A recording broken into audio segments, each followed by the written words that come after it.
The two biggest game changers for me have been having the confidence to eventually outsource to a team and saying no. But I remember being in this exact situation and hearing that advice as well.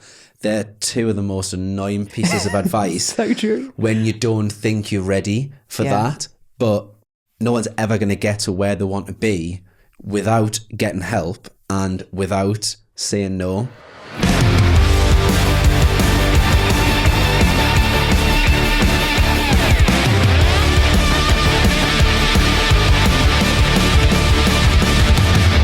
Alex. Oh, yeah. Welcome to the HoLT Survival Guide for Small Businesses. Thank you. It's good to be here. It's lovely to see you. Now, for clarity, everyone, Alex is one of my amazing team members. He is my email marketer. So I'm going to know a fair bit about what you're talking about today, but not nearly as much as I'm hoping that you'll share with us. So why don't you tell us a little bit about who you are and what your business does? Yeah, so I'm Alex from Newcastle. People might know from my accent. And recently now run an email marketing agency. So I think that's probably one of the things we're going to talk about today is my shift from kind of a freelancer to a service provider, all around copywriter. Now I'm just specialising in email marketing with a team now as well. It's amazing because you've been doing this now for 5 years. 5 years. I can never remember whether it's 5, 6 or 4 because when I first started, I added a year to whatever it was on LinkedIn. So now I can't remember if I fixed it or not. So sometimes I've got to count back, but I think it's 5 years. Yeah. And what were you doing before you started copywriting? Just before I was a teaching assistant. A teaching assistant? Yeah, so I was travelling a lot before that. So that's why I met Kelsey, my fiance. We're travelling all over Australia and stuff like that. And then I come back and I've been teaching English in Beijing for 2 years. Wow. Come back to the UK. Just needed money, like obviously like proper skint when we got back from traveling, like we're living at my mum and dad's, and then took a job as a teaching assistant. Ended up getting a job as an assistant Senko, I think my official title was. So I was like working with a mixture of kids with learning difficulties and also learning a mixture of kids who were like, some are just like the naughty kids as well. I was working with like all of them in one big room. So obviously they're very relatable for you. Yeah. So all different age ranges, all different, doing different classes every single day. It was complete mayhem, but yeah.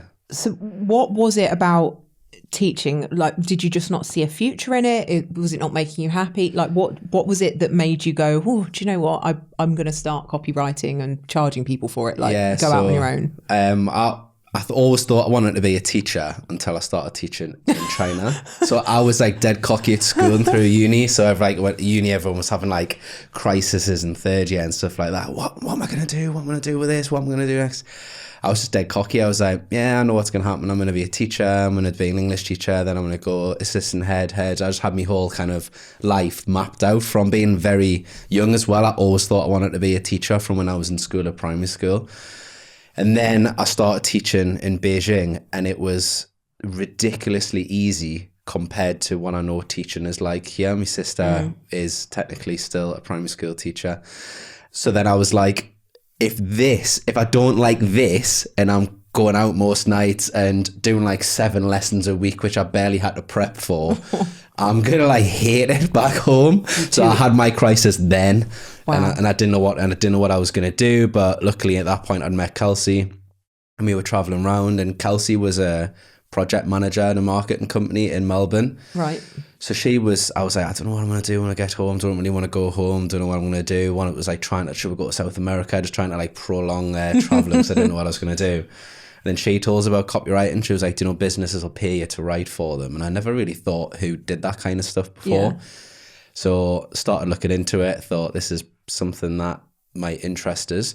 And then very quickly just decided that the whole agency side just wasn't going to be for me. I basically didn't want to put a mock portfolio together. I couldn't be bothered to put a mock portfolio together to try and impress some agency boss when I thought, why don't I just like do it for real people and start charging them? So that's what I did. When we got home from traveling, I was doing the teaching job during the day. at the school, and then on the night time I was studying my course, and it took us like 6 or 8 months or something like that to finish my copywriting course. You don't actually have to do a course to be a copywriter, but I was going to say, like, there are a lot of people out there that have never done any training. Loads of copywriters probably listen to this and be like, oh, you don't need to do a course and stuff like that. And I don't think you need to do a course, but a lot of people probably wouldn't harm, to be honest, because the course I did. No shade to the copywriting industry.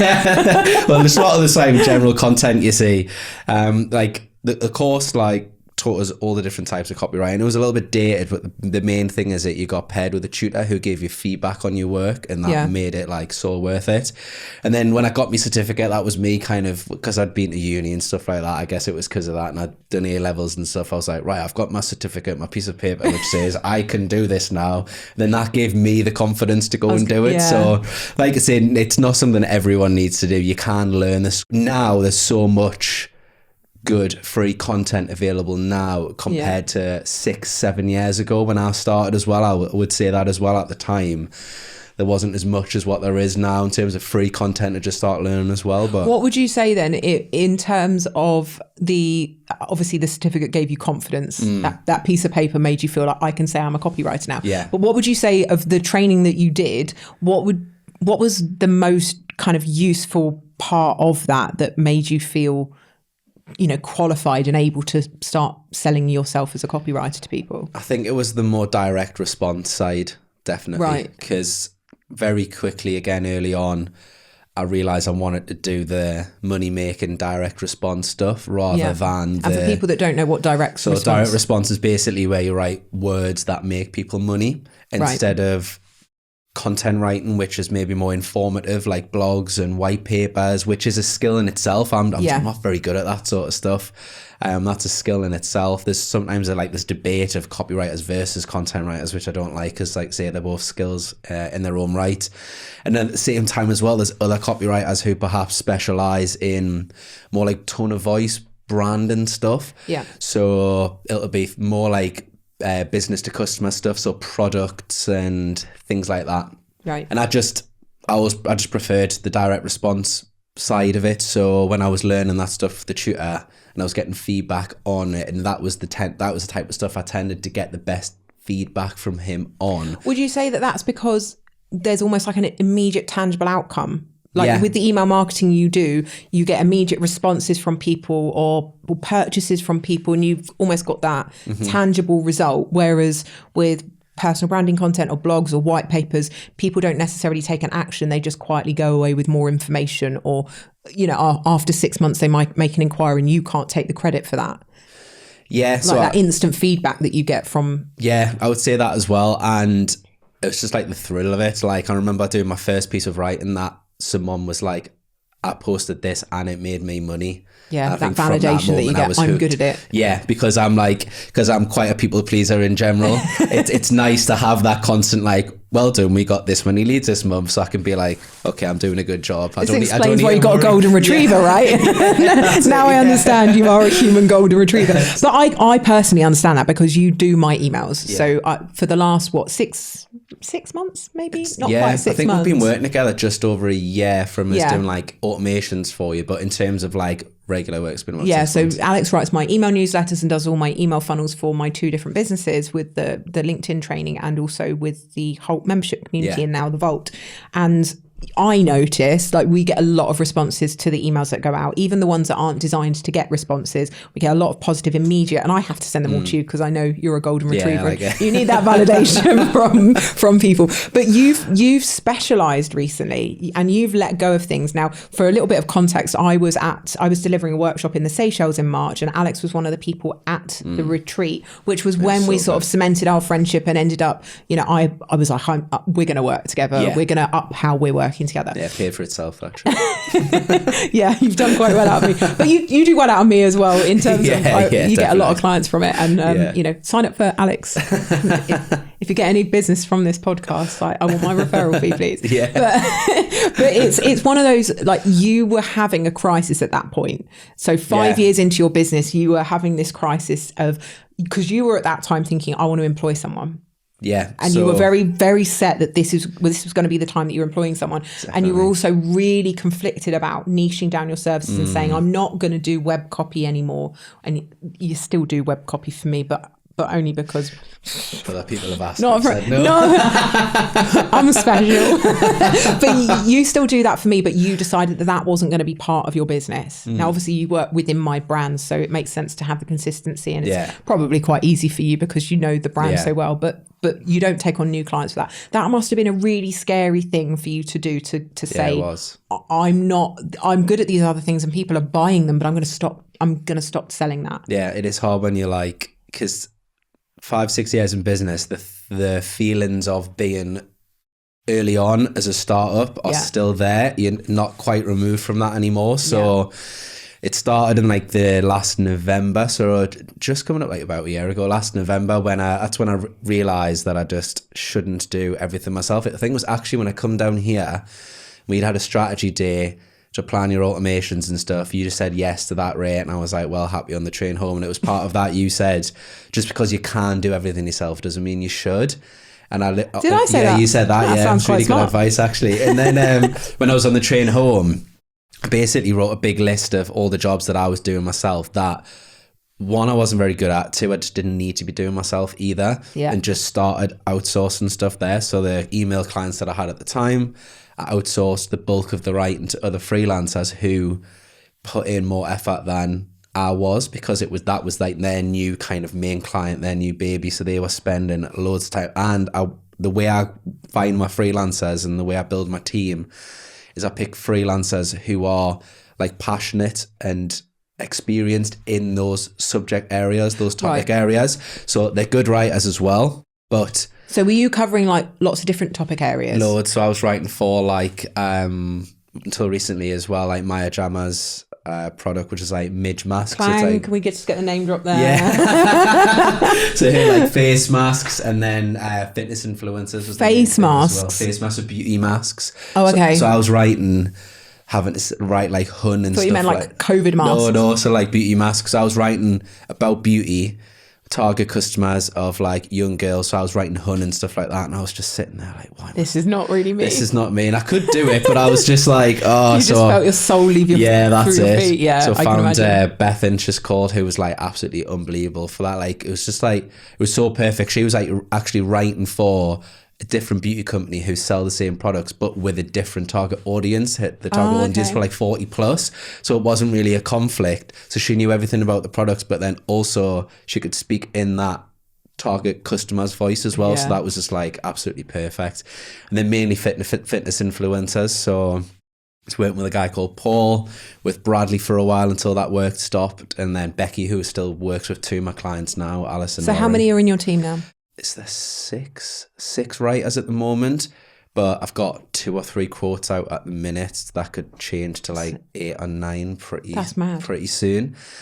And how quickly has that happened? Like, so back in March, you had a couple of writers, right? But you've grown it very, very quickly since then. So I'm on Andrew and Pete. It is because of them as well. So Andrew and Pete, who run Atomicon, I'm on their Rebels program, and it's really good. And my original goal going on the Rebels program was to be like, I want to start doing courses. I want to start doing programs. That was how I saw my future, and outsourcing the email market and stuff as much as I could, obviously, but I was very focused on doing a course and things like that. And as part of their kickoff call, they sat down and they were like, right, we see this all the time with people who get to your level. They think the way to make more money is to do courses because they think it looks easy money. And even though I know it's not the case because I work with a lot of course creators, I still thought that was my next step. And they were just like, you've got people waiting to work with you for email, but you're just not entertaining it at the moment because you're doing all of it, too much of it yourself again. So despite outsourcing it in the November, and this is what I think other people will probably find when it comes to outsourcing it and building a team, it comes in cycles. So I sorted it out then. And then from November through to March, April, May, I took on new clients and started doing those new clients myself. So got back into the same situation. Whereas this time I've changed that again, and I've got, like I say, got the freelance team working there. So they were like, once you get the help in, so you're not doing all of these emails anymore, and you just purely focus on selling it and the kind of the overall strategy, you're going to be able to scale that so much quicker. Yeah. So after doing that 3 weeks ago, I've got one new client already signed. I've got two new clients who have verbally agreed and was waiting for them to sign and pay. Yeah. So that's like, in terms of retainer clients, I've almost doubled, 50% in the last 3 weeks or something like that, and got like 5 sales calls next week for it as well. So you've actually found that niching down and only doing the things that you actually really enjoy doing and that you know that you're good at has helped you to make a lot more money, basically. Yeah. And I'm not as stressed because I'm not doing as much of the writing anymore. I'm doing the strategy and you're not doing work. The things that drain you. And that's a really key point in terms of business, isn't it? Because one of the reasons I invited you here is because I know that psychologically you were struggling with the idea of letting go of your baby. And I think that's something that so many people, when you start a business, you are in love with that business. It is, you live, you eat, sleep, dream it, everything is about your business, and you pour so much of yourself into it. Yeah. And the idea of bringing somebody else in to help you is terrifying. Yeah. Because you've fought for that reputation. You've built a reputation. You've poured so much of yourself into it. You've got that relationship with your clients, and you think, oh, but what if they do something wrong? What if I lose that client? Which I haven't lost a client because of it, but something has went wrong. So this was kind of one of the final straws for us doing websites. So I've always loved websites and email marketing. They've been my 2 main services for the past like 2 or 3 years. That's kind of the niche I fell into. But I realized with the websites, this was one of the reasons it was so hard to let go, because I always said to myself, I started charging 700 quid for a website, up to about 3,750 now for a 5-page website. So I was like, this is the rate that I wrote down from the start. I always said I want to be writing 4 grand websites, and when I get to this point, I'll be happy. But a website writing wise for me, if my writing time during the week would block out 2 weeks, like at least worth of writing time, they were so draining. And even though I did enjoy doing them after it, I was just finding them so hard around all of the other work as well. So I started outsourcing that, and a few of them went really well, to be honest. And then it come to one of them, and the night before I was going to send it to the client, he just sent us an email and he was like, yeah, I haven't done it. Couldn't get my head around it. And he waited till then to tell you. And that was it. So I was like, right, okay, sound. And he was like, yeah, he sent us what he had, and it was like a few notes from a homepage pretty much. It was like, I was starting from scratch. So I was like, right, so the 2 weeks, luckily to the client, I'd said I'd give myself a 2-week buffer. So the next 2 weeks were me just like cleared everything, writing this website, got it across. And after I got it across, I took on one more website, which went all right. And then I was just like, that was it. That was it. Like, I was like, I'm not outsourcing them. I'm not doing them anymore. And even now, John Mackey does well out of it now, because I send all of my website leads to John Mackey. I've given quite a few, actually. I've just sent him 2 today as well. But it was so hard, because you've got people coming to you who are like, and the more you say no, the more people want it as well. So isn't that the weirdest thing as well? When you get to that point with your reputation, and it's a really good point actually, because I think a lot of people don't even believe that this is going to happen for them. Because when you're at the beginning and you're just like, I'll take any work, I will take anything and everything, I'll say yes to it. Unbelievable when you're first getting started, and it's like, it's probably hard to listen to actually, because it's a really nice place to be. Don't get me wrong, I've worked really hard to get here, but I do acknowledge it is a nice place to be, of like knocking back jobs like that. Sorry for the interruption, but I've simply got to tell you about the HoLT. The HoLT is our light membership to the HoLT. For just £20, you can access more than 85 masterclasses delivered inside of the HoLT, and we add 4 or more every single month. There's no chat, no community, just pure value from experts you can trust. With quite literally tens of thousands of pounds worth of training inside the HoLT and no contract or commitment, some might have called it the Netflix for business growth. You can sign up at the-holt.com/HoLT and see for yourself. Now, back to our conversation. And if people are listening that are about to start their business, or maybe they're in that first year of their business, they're absolutely probably sitting there thinking, I'm never going to get to that point. Yeah. Like, oh my God, what have they done to get to that point? And you're absolutely right. You get to this point and you go, oh my God, I genuinely never thought I would get here. But it's all part of that evolution. And I think that's one of the hardest things to accept as a early stage business owner, is that you are going to personally, mentally evolve so much in the next few years.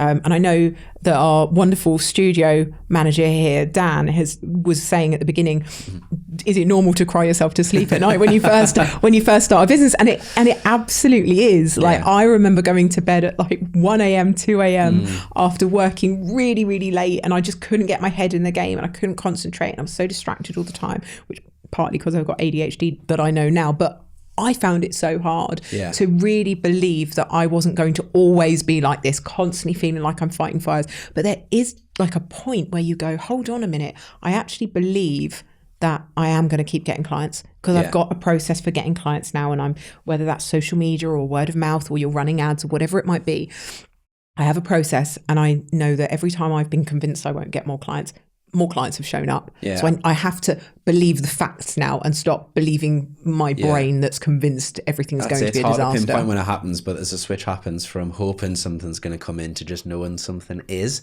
And I remember waking up on a Monday morning when I first started my business, so I was like a few months in or whatever, getting up on Monday morning and had no work on, just nothing to do that week. And I remember thinking, oh, I guess I'll go for a run or a walk or something like that. And getting back from the walk and checking my emails, and there was like a blog in there, and I was like, okay, cool, that's what I'm doing this week then. And just filling my time with reading books and doing more courses and learning. That's kind of what I did. Is it kind of like, and this just popped into my head, but I feel like I always at the beginning felt like my clients were in control of everything, and my clients dictated what I was going to do that week, and was I going to get enough leads, and it was all kind of in their control. And then at some point I just went, hold on a minute, I'm in control here. I can say no to clients. And when you actually realize that you're getting enough clients in that you get to the point where you go, well, I can't, to start with, you say yes to everything, right? And you end up working yourself into the ground, and then realizing, oh, this isn't sustainable.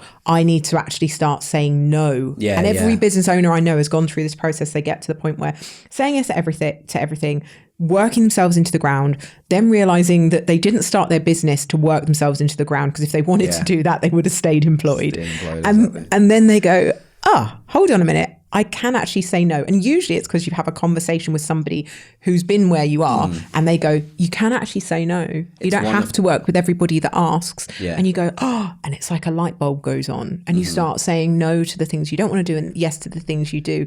And that brings that confidence up. And then you start realizing that, hey, I'm in the driving seat here. That's why I started a business. The two biggest game changers for me have been having the confidence to eventually outsource to a team and saying no. But I remember being in this exact situation and hearing that advice as well. They're two of the most annoying pieces of advice. So true. When you don't think you're ready for that, but no one's ever going to get to where they want to be without getting help and without saying no. Because I've done it before, where you say yes to a job that isn't really a good fit.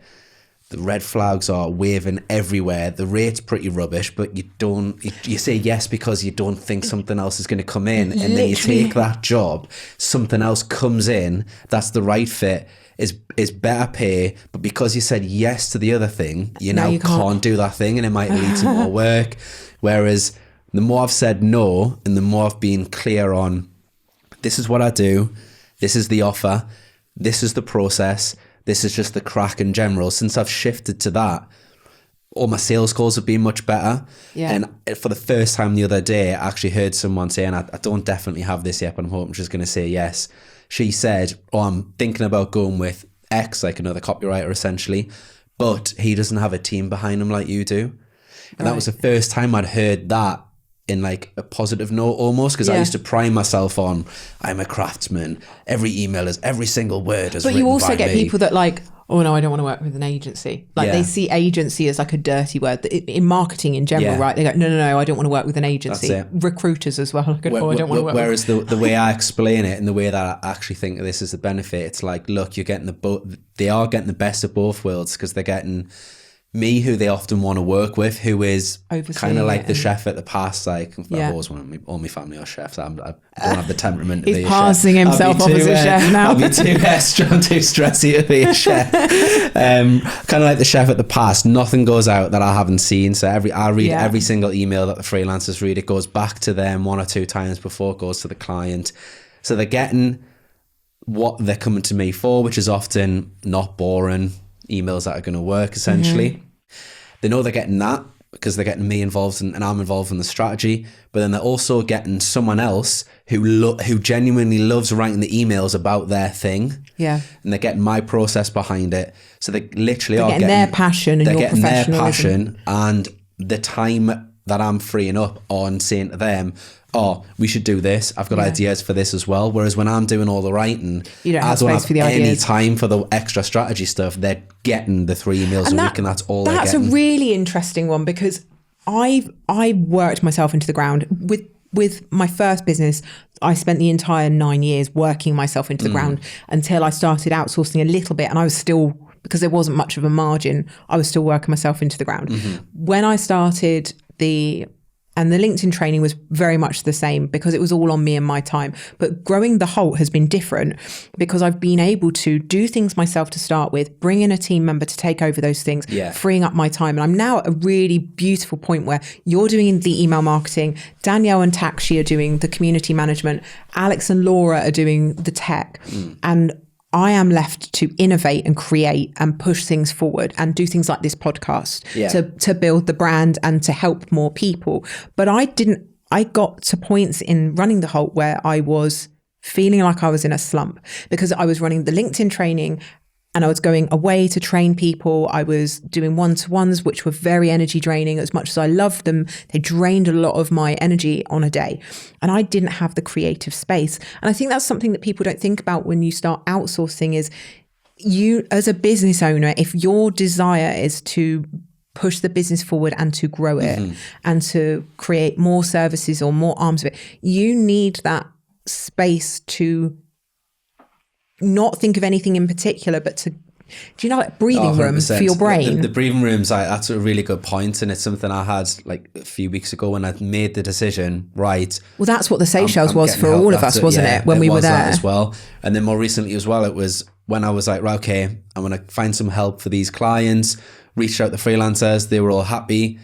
That afternoon, I wrote my first sales post on LinkedIn that I'd written in probably 3 months. You're the king of recycling. And wrote down, been following us for a year. You'll start to see them coming up again, most of the posts. But I was like, I wrote a sales post on LinkedIn and got a couple of leads from it, and then had loads of ideas for videos and stuff. Like, I used to do loads of videos a while ago when I had more time, and that all that sort of stuff had stopped.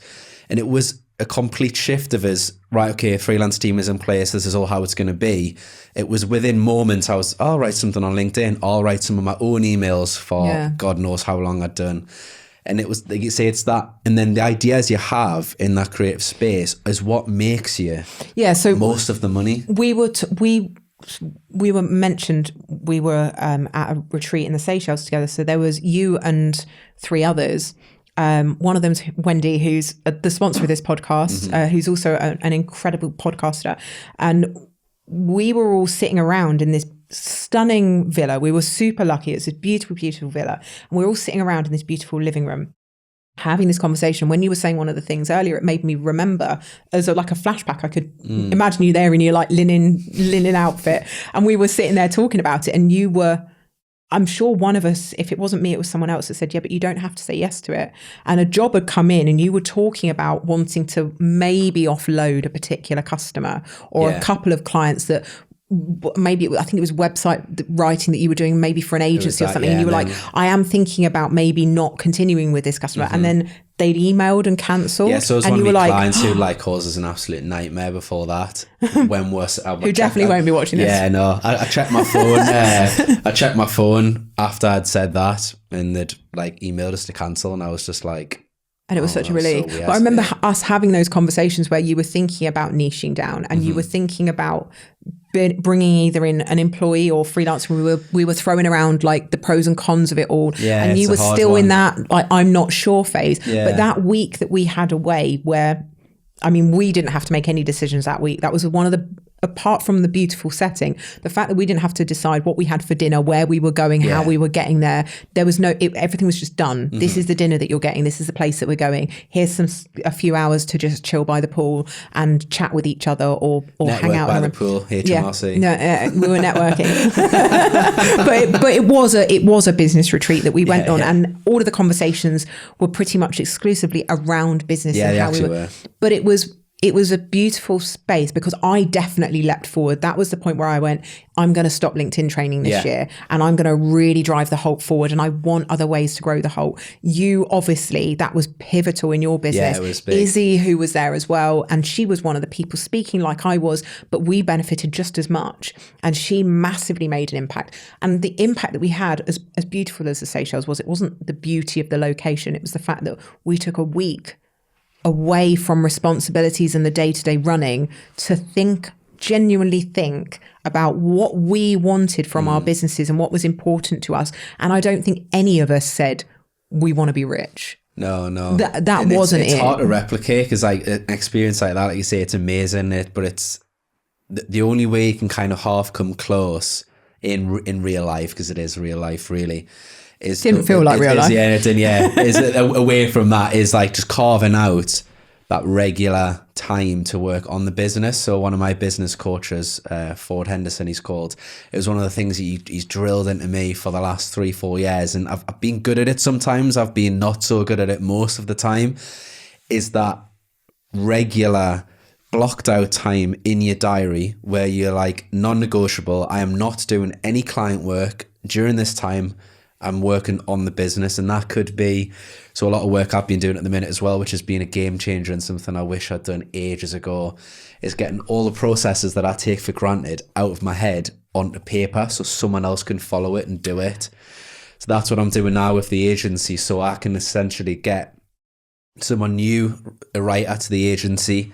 I can give them the process and say, this is how I onboard a client step by step. This is how I do the first month's worth of emails. This is the regular monthly flow going forward from there. It's got everything of how I write people's PSs on the bottom of their emails, how I lay out their emails, how I research them, how I do their planning, how I find content ideas. It's like an encyclopedia of your business. Just everything is inside there, so they can literally follow that, not having worked with me or done any writing for me before. And it's stuff like that, like when I used to hear processes and systems when I used to be working, I think, and I'm the same. What does that even mean? I used to think, like, what does that even mean? But then actually getting it all out of your head, I'm like, I do actually have a process that I follow here. I do actually have a system. And that's really good advice for anybody that's however far into your business. If you haven't done this, and especially if you're right at the beginning of starting your business, do it from the beginning. Document how you do everything, whether it's Loom videos, screen, like showing your screen of how you do everything.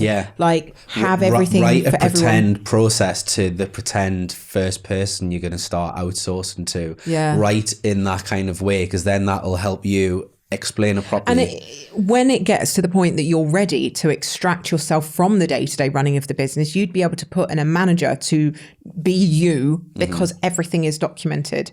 And they're walking into, I mean, it would be easy to just slot into your shoes, wouldn't it? Exactly, I mean, not saying that you're not completely unreplaceable and everything, but it does help. But it would give you that comfort, or, you know, maybe one of your team would become more senior, and you can say, okay, well, you're going to do what I was doing. I'm going to trust you to oversee it, and remove yourself from the business even further, or just put yourself into the recruitment and you know, innovation role, that you're marketing role, to keep, you're just now bringing in clients and everybody else is doing. It helps you stick to your own rules as well. So sometimes I'll well, if I was like onboarding clients and I maybe knew a bit about them, or I knew a bit about their industry or something like that, I would skip some steps and I'd get like 2 months in and be like, well, I've run out of ideas to talk about. What am I going to do now? And I thought, God, I haven't even had a proper kickoff call with them because I just knew enough to get started very quickly. Yeah. So by writing all your processes down, it's like, this is the ideal roadmap of how to properly onboard a client and how to get miles ahead and how to properly run it as well.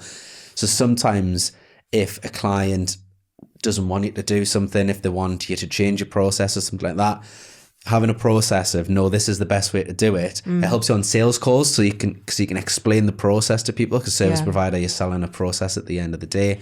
But then it saves you from yourself. If some clients just want you to kind of change things, you can come back to it and be like, no, this is the way I do it and this is why. So you can save yourself from that as well.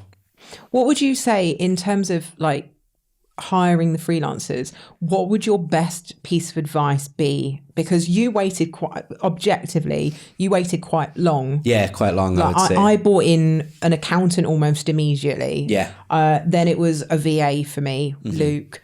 And then my tech team that, they're freelance as well. I only pay them for the time that they do. And now I've got a team of, I don't even know now, 10 probably across the business. Everyone's freelance. No one's, I'm only employed. He's employed. When did you know you were ready for a freelancer, and maybe what advice have you got around, because you've made bad hires, right? In terms of freelancers. Yeah, I guess with that guy. What's been the difference in finding the good ones over the bad ones? Yeah, I guess it's hard for us not to it's hard to know what to take from that one experience with that lad, because he'd actually done a good job before that. I think it was maybe just too much too soon. And I guess from that is the way I kind of run my freelance team is, because I can remember what it was like to be them not so long ago. Yeah. I try and be the freelance boss, even though I'm not their boss, their kind of freelance manager, I guess, that I wanted when I was a freelancer as well. So I'll never ask them to do anything at the last minute unless it's ridiculously rare. So a couple of weeks ago, I asked Ollie to do something the next day, but that was a very rare thing. And because it's rare, they probably didn't mind too much, right? That's it, yeah. And I'll never ask them to do. I pay them up front before the work starts, ask them how much they want pay from it. I never fight them back on their rates, just simple things like that. I don't nitpick at stupid feedback, but I also give them feedback as well. When I was writing, it annoyed me if I didn't get good quality feedback from people, and it couldn't help us grow as a writer. So recently I've had to kind of say to some of them, look, I've just been fixing stuff and I've not been giving you the feedback, which probably isn't ideal for you, because you'll see an email going out with loads of changes and you're probably thinking, well, why has he changed that and why has he changed this? Because I'm not telling them they can't fix it for next time. So I'd say to them, look, it's probably going to be a bit rubbish in the short term, because you're going to get more feedback from us, but hopefully it makes them a better writer and helps them more in the long term as well. And that's useful, I think, for anybody who's trying to grow their freelance team, because I do this with Luke and Danielle and everyone. I'm really direct with the feedback that I give, but kind. Yeah. And I'm noticing a theme in, the other people that we've spoken to on this podcast is actually being the leader that you would want to have. And it's something that I've always kept in mind when growing the HoLT, that I'm, objectively the leader of the community. It's my community that I started. It's our community, but I started it. I created what I would want from that. And Danielle said the exact same thing. She has become the team leader of her team that she knows she would want. And I know Luke would say the same thing as well. It's having that self-awareness of saying, would I like to be treated this way? And if the answer is no, you shouldn't be doing that for your team. And I think that's something that employed people really, that often I hear the stories of these terrible leaders. Are they not saying to them, well, how would I feel if I was treated that way? Yeah. And because the majority of the time, well, I would feel like shit. I don't want to be treated that way. You'll often treat yourself worse than the way that I treat myself as a technical employee of my business. I would never no ever time off, don't pay myself enough. Ollie, get up at 4:00 on a Sunday morning to work for 5 hours to get this out on a Monday. The things we never do, but that's what I used to do. I used to get up at 4 or 5 in the morning on Saturday and Sunday mornings to do extra work during the weekend.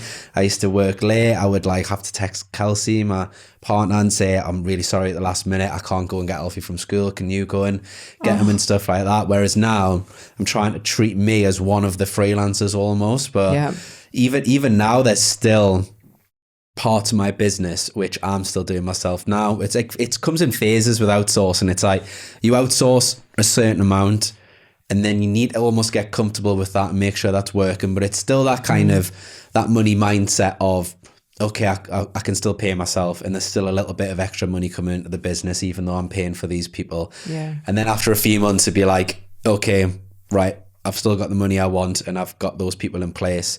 What else can I outsource now? And that's at the stage I'm at now. I'm still probably designing. I've got my sister working for us as a VA. She's helping us design a lot of the emails, but I'm still doing a lot of them as well. So that's the next thing I'm like, right, I actually need to make a rule to myself that I don't design any of the emails by myself. It needs to be someone else helping with us. So if people are feeling like that now of like, oh, I don't know where to start, it's kind of just like writing a big list down of the things that, you're not very good at, you don't enjoy doing. Take the ego out of it as well. Like, does it, because we all think that we have to do these things ourselves, but actually there are a lot of things that someone else could do just as well as we could, if not better. And that's the point I got to with my businesses. I was like, I want to learn how to do this myself. I'm terrible like that. Good or bad, depending on your viewpoint. I want to learn to do these things myself. And I did it with my email marketing. Right? I was doing it myself. Launches, and I was like, I want to learn how to do this myself. And I learned a lot from when we first worked together. And then I was like, okay, but I'm adequate at this and it's getting results. But I'm ready to hire somebody who does it better than I am. I remember I did a launch for you. Then you'd asked us, you kept saying, oh, can you help us with the HoLT emails?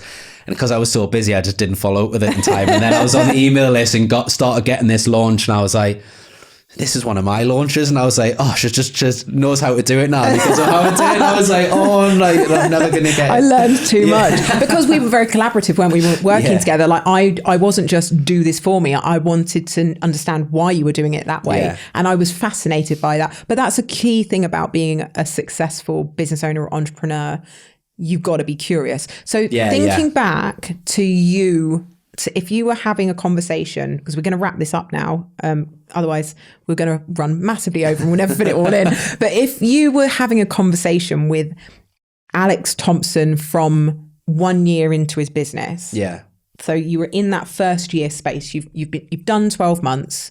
You've learned a few lessons. Now you're having a conversation with him. What would be some advice that you would give, or what would you say to maybe speed up getting to where you are now, or convince them that he was going to get there successfully? I think probably three years in, because I think for something like a skill like a copywriter, 1 year I would say to is like, keep getting feedback from writers who are better than you. I wish I'd done that sooner. So like really learn your craft.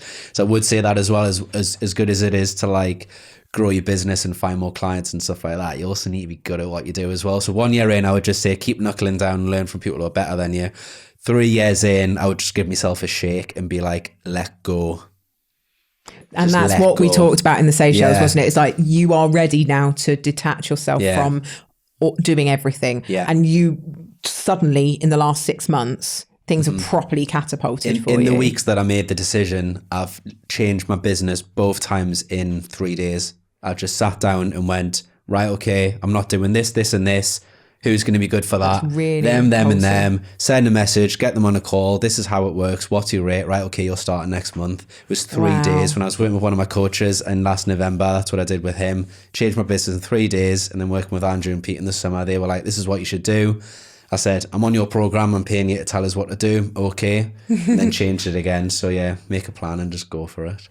I really love that advice. Alex, thank you for everything that you do for my business. And thank you for coming all the way over to Manchester to film this. It's been a pleasure. And this one has once again been incredibly well behaved. And go and enjoy your 6-course menu you're about to have. Before you go, I just need to tell you about our brilliant podcast sponsor that aligns so well with our own mission at the HoLT. While seasoned podcaster Wendy C was consoling a friend about a toxic workplace experience, she realised that workplace abuse is so widespread, and yet so many people are suffering in silence, often alone. Safe Space from the Workplace is a new podcast for everyone.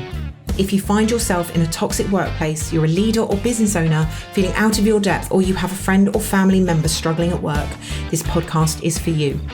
Wendy will be talking about everything workplace related, including survivor stories and speaking to experts specialising in tools to cope with burnout, discrimination, redundancy, grievances, medical issues, women's health, and so much more. The podcast aims to empower employees and educate leaders and business owners, and help people who find themselves in toxic workplaces to realise that they're not alone. Subscribe to the Safe Space from the Workplace podcast on the links below. Thanks for listening, and I'll see you next time.